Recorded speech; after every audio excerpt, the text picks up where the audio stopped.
And I'm directing the Office of Management and Budget to review waivers to make sure they are only used in very limited circumstances. For example, when there's an overwhelming national security, humanitarian, or emergency need here in America. This hasn't happened before. It will happen now. Here's what else we're going to be doing. Under the Build Back Better recovery plan, we'll invest hundreds of billions of dollars in buying American products and materials to modernize our infrastructure, and our competitive strength will increase in a competitive world.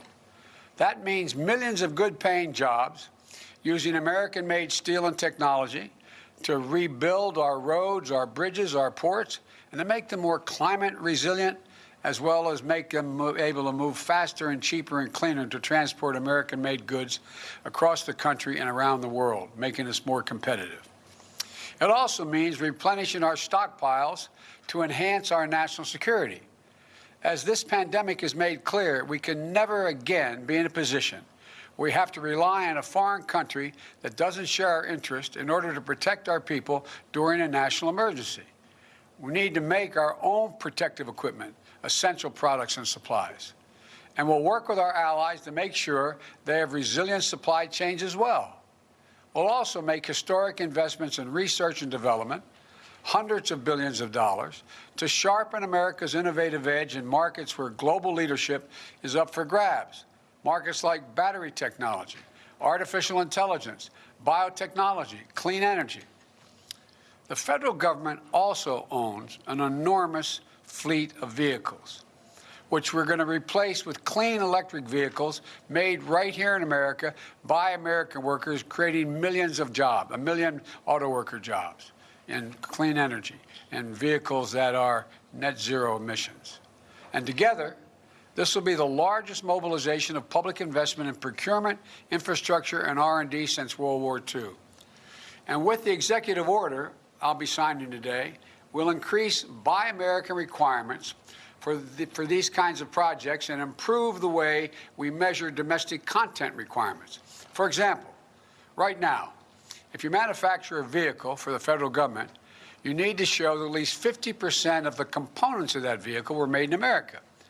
But because of loopholes that have been expanded over time, you can count the least valuable possible parts as part of that 50% to say made in America, while the most valuable parts, the engines, the steel, the glass, are manufactured abroad. So basically, we're batting 0 for 2. The content threshold of 50% aren't high enough. And the way we measure the content doesn't account for U.S. jobs and economic activity. We're going to change that as well.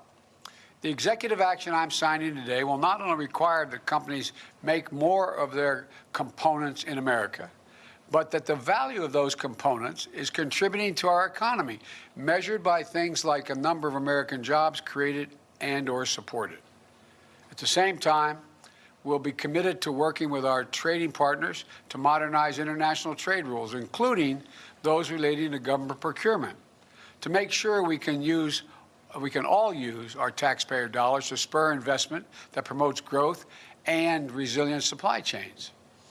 And here's what else the action does. When we buy America, we'll buy from all of America. That includes communities that have historically been left out of government procurement.